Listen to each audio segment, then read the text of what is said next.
So now when you walk into, and you're starting to see the emergence of the 5G world in China. So you walk into a restaurant after you've ordered your food, and a camera picks you up and you say, hey, David, welcome, here's your food, right? So you're starting to get the feel of what a 5G world is. And what is a 5G world? The platform is the network. So this is mobile computing paired with a pipe. 5G is computing and networking combined on the same platform. So this goes away. You walk outside your door and you say Uber. You don't get on your phone and say, I want an Uber. You just say Uber. Camera picks up your face or a microphone picks up you. Come on. That's what 5G is. That's what 5G is.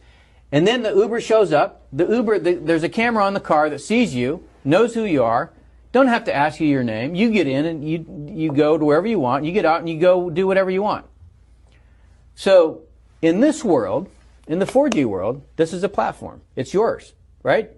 You don't want to be part of that, all of that data. Remember we just talked about how do you influence society? You don't want all that data to be out there about what you're doing. Just don't carry one of these, right? Just opt out.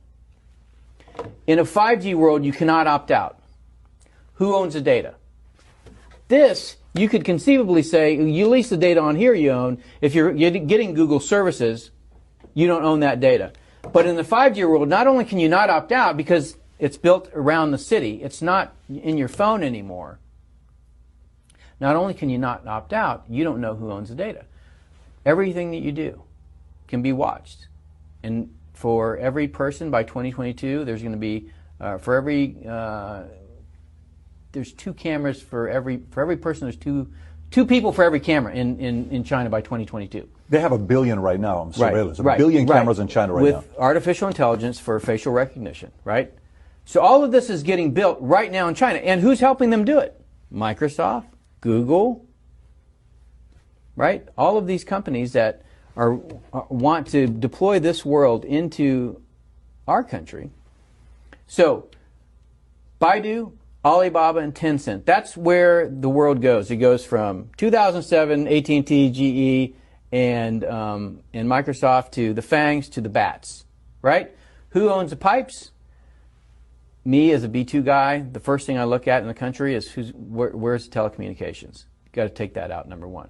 But if rather instead of taking it out, you own or control it, so Huawei builds the pipes, then because you're behind the Great Firewall, you've built the app services and business models of the 5G world.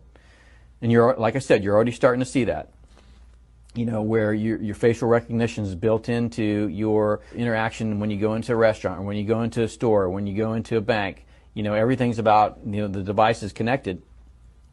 Then as you build the network, then those proliferate. So 4G network, 10,000 devices per square mile. 5G network, 3 million devices per square mile. You're not going to carry 12 smartphones. You may not even carry a smartphone. 10,000 to 3 million? 10,000 to 3 million. That's what 5G does. The connectivity explodes.